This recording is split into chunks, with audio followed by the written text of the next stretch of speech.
Bienvenidos a la mejor asesoría educativa. En esta oportunidad vamos a continuar trabajando con la presión. Recordemos que estamos repasando las propiedades básicas fundamentales a la luz de la mecánica de fluidos. ¿Cuáles son estas propiedades fundamentales? Mira, las principales son la presión, temperatura, densidad y por supuesto vamos a incluir la velocidad. Cuando se nos involucre la energía, como por ejemplo el calor, trabajo, estaremos considerando propiedades como la energía interna, entalpía, entropía y los calores específicos a presión y volumen constante.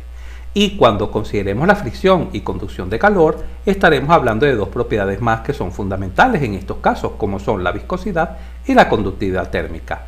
Ya en el primer video analizamos parte de la presión hidrostática. Recuerda que tenemos dos tipos de situaciones en mecánica de fluidos, dos tipos de situaciones fundamentales. La estática de fluidos, cuando el líquido está en reposo, por ejemplo dentro de un tanque, sea esta sustancia líquida o gaseosa. Y la segunda situación es la dinámica de fluidos, es decir, cuando tengamos un fluido en movimiento, adquiriendo cierta velocidad, bien sea por supuesto en estado líquido o también en estado gaseoso, ¿de acuerdo? Muy bien. La vez pasada trabajamos hasta acá. Logramos demostrar a través de la definición de presión fuerza sobre área que la presión también puede ser calculada como la densidad por gravedad por altura. Y esta presión es la conocida como presión hidrostática, ¿de acuerdo? ¿Y qué instrumento mide esta presión? El manómetro. Cuando se instala un manómetro en un sitio, en un equipo, por ejemplo en un tanque, ¿de acuerdo? Este manómetro va a dar la lectura de qué presión, de la presión hidrostática. Es muy importante saber este dato, porque más adelante estaremos analizando algunos manómetros. Hay manómetros, bueno, normales, los redondos, que dan la lectura, y también tenemos manómetros tipo U, que también vamos a estar analizando más adelante. Si te has perdido el primer video, no te preocupes. Acá en la mejor asesoría educativa siempre te dejamos toda la mano. Entra acá en la esquina superior derecha de la pantalla y repasa este primer video para que quedes muy claro en la introducción de la mecánica de fluidos. Recuerda que toda ciencia requiere siempre del manejo del lenguaje y de dominar aspectos básicos. No podemos saltarnos los aspectos básicos, como por ejemplo que estamos dedicando varios videos a la presión, porque si no, más adelante, cuando estemos viendo problemas más complejos, donde se involucran estas definiciones de presión, temperatura, densidad, etcétera, vamos a estar entonces un poco como que, wow, no comprendo bien. ¿Qué está pasando? Lo que está pasando, vamos a dar un ejemplo que pienso que la gran mayoría lo va a comprender, es como tratar de dividir sin saber multiplicar. Si pretendes aprender a dividir, quieres saber dividir, pero no sabes multiplicar, no sabes sumar, vaya que se te complica la división, ¿correcto? Lo mismo sucede con cualquier ciencia, con la termodinámica, mecánica de fluidos, física, dinámica, cinemática, etc. Si yo intento hacer problemas más complejos, pero no domino la base, los conocimientos previos, pues por supuesto que se me dificulta resolver ejercicios, porque recuerda que el primer paso para resolver un ejercicio es la comprensión del mismo. También te recuerdo que en mi canal, La Mejor Asesoría Educativa, todo el contenido está organizado en las listas de reproducción. ¿Por qué te menciono esto? Porque estaré subiendo ejercicios, por ejemplo, de límite, derivada, física en el área de cinemática, estaré resolviendo dinámica y, por supuesto, ejercicios de termodinámica, dinámica de gases, mecánica de fluidos, etc. Y a lo mejor te ha sucedido que vas al canal, wow, me gustó este video, me ayudó y quiero ver más videos sobre el tema, pero luego entras al canal y ahí están todos los videos dispersos. Acá no, acá están organizados por listas de reproducción, desde electrostática, desde la matemática básica inclusive, desde matemática desde cero y la física también básica, para que no te pierdas nunca en este canal y sea tu canal de referencia, que el cual puedes, o te invito a que lo dejes saber a tus amigos, familiares, para que también estudien con clases completas de alta calidad y ejercicios totalmente desarrollados. Acá no te vas a encontrar ejercicios hasta la mitad, hasta 5 minutos, hasta 2 minutos para que luego te enganches, pero posteriormente no te dan pues el ejercicio completo. Acá no te vas a encontrar ese tipo de situaciones. Si quieres unirte a este proyecto que comencé ya hace algún tiempo para apoyar a todos esos estudiantes que no tienen una verdadera herramienta por internet, es un verdadero apoyo en sus estudios, pues te invito a unirte al mismo, ayudándome compartiendo estos videos, este material. También, si quieres hacer un aporte económico, que hace falta, la verdad que sí, para mejorar en cuanto a los equipos, en cuanto al software, etcétera, puedes hacerlo a través de esta plataforma. Acá te dejo mi correo, jorgegranadillo1@gmail.com, por la cual también te puedes comunicar en caso que necesites de clases particulares, ¿de acuerdo? Muy bien, continuemos entonces trabajando. Brevemente te recuerdo que la presión hidrostática se puede calcular como densidad gravedad por altura. Esta proviene de la definición de presión, que es fuerza sobre área. Recuerda que presión, toda vez que hablemos de presión estamos hablando de una fuerza, ¿de acuerdo? Muy bien, y habíamos dicho que esta ecuación depende de observa acá, tres variables: densidad, gravedad y altura, aunque la gravedad no es una variable, la vamos a considerar constante de 9,8. ¿Qué afecta a la presión hidrostática? Bueno, la altura en este caso del líquido. Obsérvalo acá. Y también depende de la densidad del líquido. Por ejemplo, observa esta situación. Acá tenemos dos recipientes con líquidos de distinta densidad. La densidad del amarillo es mayor que la densidad del azul, pero ambas tienen la misma altura. Si yo te digo cuál de estos dos recipientes, el azul o el amarillo, tiene mayor presión, ¿qué me contestarías tú? ¿Qué me dirías? Bueno, me dirías que la presión en el recipiente 1 es ρg por h. Vamos a llamar esta densidad la densidad azul. Muy bien. Y posteriormente, en el otro recipiente, este que está acá, amarillo, dirías, bueno, la presión ahí, en este recipiente, sería la densidad de ese recipiente amarillo, también por la gravedad, también por la altura. Si analizamos este par de ecuaciones, caemos en la cuenta que la altura es la misma. La gravedad es exactamente la misma. ¿Cuál es la diferencia? Que la densidad del líquido amarillo, se nos informa que la densidad del líquido amarillo es mayor que la densidad del líquido azul. Disculpen, vamos a agregar acá azul. Pero no importa que he utilizado colores. La densidad del amarillo, de este que está acá, es mayor que la densidad del azul. Por lo tanto, la presión de este recipiente, o la presión que ejerce el líquido en el fondo del recipiente, es mayor que la presión que ejerce el primer líquido, el azul, en este recipiente. Por ejemplo, vamos a considerar dos sustancias comunes: el agua. Aquí tenemos agua, pero acá tenemos miel. La miel es mucho más densa que el agua, ¿de acuerdo? ¿Cuál de las dos generará mayor presión en el fondo? La miel. La miel generará mayor presión acá en el fondo.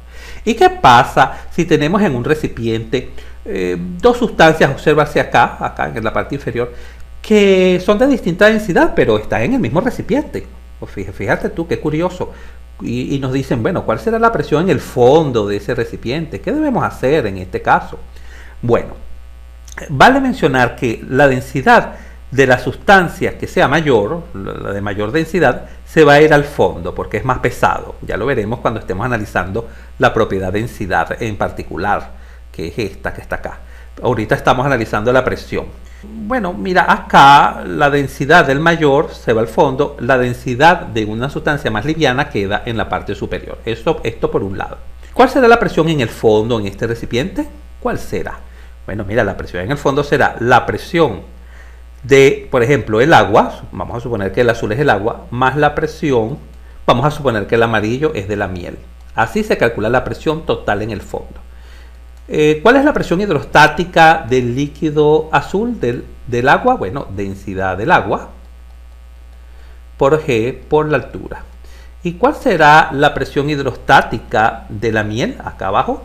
Bueno, será la densidad de la miel por la gravedad por la altura de la miel. La altura de la miel es 1, la altura del agua es 2. De esta manera se calcula la presión total en el fondo. Estamos omitiendo que acá en la parte superior hay aire y ese aire también ejerce cierta presión, pero más adelante lo vamos a ver con más calma. Muy bien, en conclusión, cuando hablemos de líquido, puede utilizar la fórmula para calcular la presión hidrostática ρ por G por H. La puedo utilizar sin ningún tipo de problemas. Pero, ¿qué pasa si yo tengo un gas? No un líquido, sino que tengo un gas. ¿Será que puedo utilizar la ecuación presión igual densidad por gravedad por altura para obtener la presión hidrostática? ¿También la puedo utilizar? ¿O será que se utiliza solo para líquidos? No, atención, esta fórmula es válida tanto para líquidos que se encuentren en un tanque como para gases que también se encuentren en un tanque, pero con la siguiente salvedad. Atención, supongamos que tenemos un tanque abierto a la atmósfera. Bueno, el gas que está dentro, por ejemplo el aire, por supuesto, puede salir libremente a la atmósfera. Y calcular la presión en el fondo, en esta situación de un recipiente abierto a la atmósfera, ¿cuál sería la presión acá en el fondo? Sería justamente la presión atmosférica, ¿de acuerdo? Aquí, en el piso, en el suelo del recipiente. Repito, porque está abierto a la atmósfera. Ah, pero si ese recipiente es cerrado, tiene una tapa, en este caso la he colocado gris, una tapa, el gas se va a quedar totalmente dentro del recipiente, ¿de acuerdo? Porque el recipiente es cerrado. Y a través de un compresor, por ejemplo, añadimos aire al recipiente. Acá, ¿será que se considera la altura solamente para obtener la presión hidrostática? Tal como lo hacíamos en los líquidos. ¿Qué sucede en esta situación? Observa. Acá en pantalla te he colocado ambos recipientes cerrados, uno lleno de líquido, totalmente lleno, por ejemplo de agua, supongo que aquí hay agua, y acá hay aire. Ambos están llenos. Para el recipiente líquido, el recipiente que está lleno de líquido, agua, ¿cuál será la presión en este recipiente? Bueno, la presión en este recipiente será densidad del agua por la gravedad por la altura. Y acá la altura juega un papel preponderante, porque a medida que se iba llenando el tanque, por ejemplo un tanque, imaginemos que acá había una tubería y se le añade agua, esta altura va a ir variando, todos lo sabemos, el agua va a ir subiendo, sube el nivel del agua, y a medida que aumenta el nivel del agua, también aumenta la presión en el fondo del recipiente a través de esta ecuación. Pero, ¿qué sucede si ahora consideramos un gas? Tenemos un gas, por ejemplo, aire. ¿Qué sucede, profesor? ¿Puedo utilizar la presión, densidad del aire por la gravedad por la altura? Sí, por supuesto que sí. Pero acá no jugará un papel preponderante la altura. ¿Por qué? Porque apenas añadas poca cantidad de aire al recipiente, enseguida el aire se encontrará en todo el recipiente, es decir, en toda la altura H. Esta altura H no va a variar independientemente de que coloques menos aire o más aire. Es decir, que tu compresor añada aire al tanque. Ojo, al tanque cerrado. La altura no va a variar. Y por supuesto, entonces en este momento te preguntarás, pero profesor, entonces ¿cuál es la diferencia entre un aire y un líquido? Porque en el líquido la altura es la protagonista. Pero ¿quién es la protagonista acá en el gas? Porque ya sabemos que la altura, tal como ustedes lo están mencionando, siempre va a ser la misma, porque siempre va a estar lleno de aire.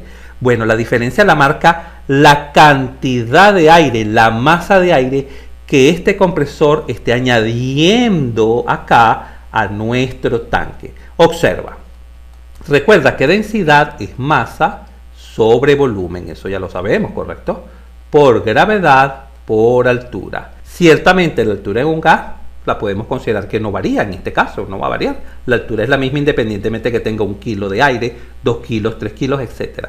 La gravedad es la misma, pero la masa de aire sí va a incrementarse, porque el compresor, estando encendido, agregará mayor masa de aire a nuestro tanque. Y a medida que entre mayor masa, ¿qué va a pasar?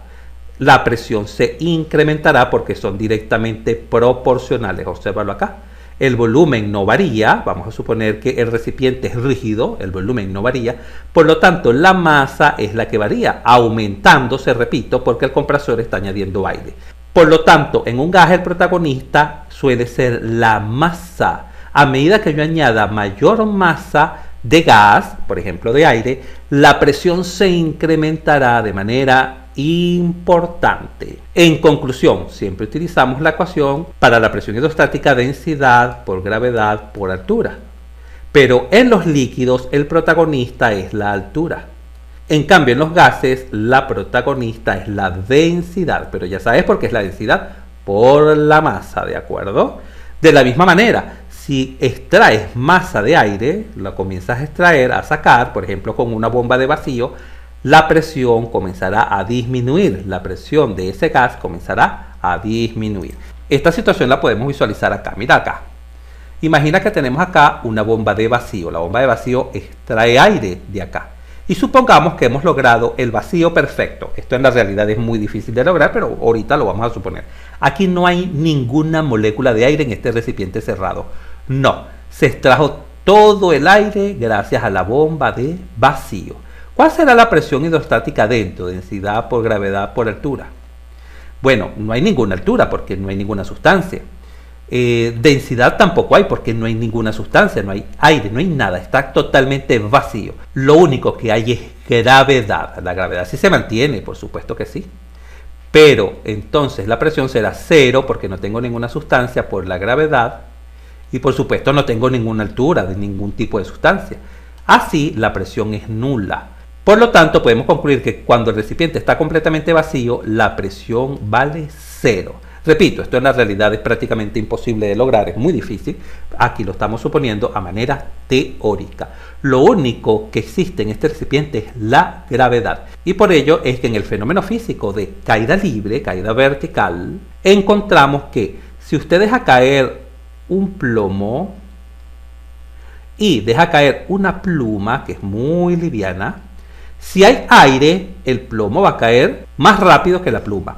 Pero si no hay aire, si está vacío, tal como este recipiente, el plomo y la pluma caerán exactamente al mismo tiempo. Este es un comentario físico, un comentario curioso acerca de un ambiente donde no hay aire, donde está completamente vacío, no hay ningún tipo de sustancia. Y quizás en este momento te preguntes, pero profesor, la densidad del aire es pequeña, por lo tanto las presiones del aire son pequeñas. Bueno, sí, quizás en líneas generales sí, pero observa, ¿de dónde viene la presión entonces atmosférica? Imagínate que acá, observa, acá tenemos la tierra y tenemos el mar, así como en la playa. Y vamos a solo imaginar que colocamos un gran recipiente sobre la tierra. Esto es un imaginario. Bueno, ya hemos visto que si sobre la tierra no hay aire, obviamente no pudiéramos vivir, pero la presión acá en la tierra y el mar sería cero, ¿de acuerdo? Sin embargo, siempre leemos que la presión atmosférica vale 100 kilopascal o 101,3 kilopascal para ser exactos. Acá lo tenemos, mira. Porque la presión atmosférica, profesor, al nivel del mar, ojo, al nivel del mar, de acá, vale 101,3 kilopascal porque tenemos una columna de aire y esa columna tiene una altura aproximada de 8.614 metros, 8,6 kilómetros.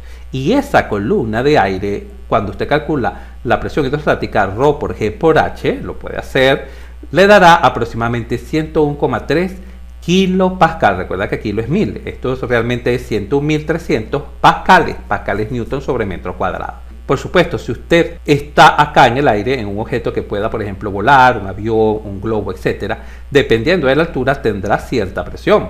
A una altura de 4.307 metros, evidentemente la columna de aire por encima, desde aquí hacia arriba, es menor. Y ya sabemos que si la altura es menor, también será menor la presión. Míralo acá. Caemos en la cuenta que la presión disminuye a medida que la altura aumenta. Por eso es que en montes altos, montañas altas, como el monte Everest, que tiene una altura de 8.849 metros, obsérvalo acá, la presión puede caer inclusive hasta los 31,4 kilopascal, siendo, cuidado, riesgoso para la vida humana. Y por tal razón hay que estar muy preparado para escalar este tipo de montañas muy pero muy altas porque la presión comienza a caer de manera importante.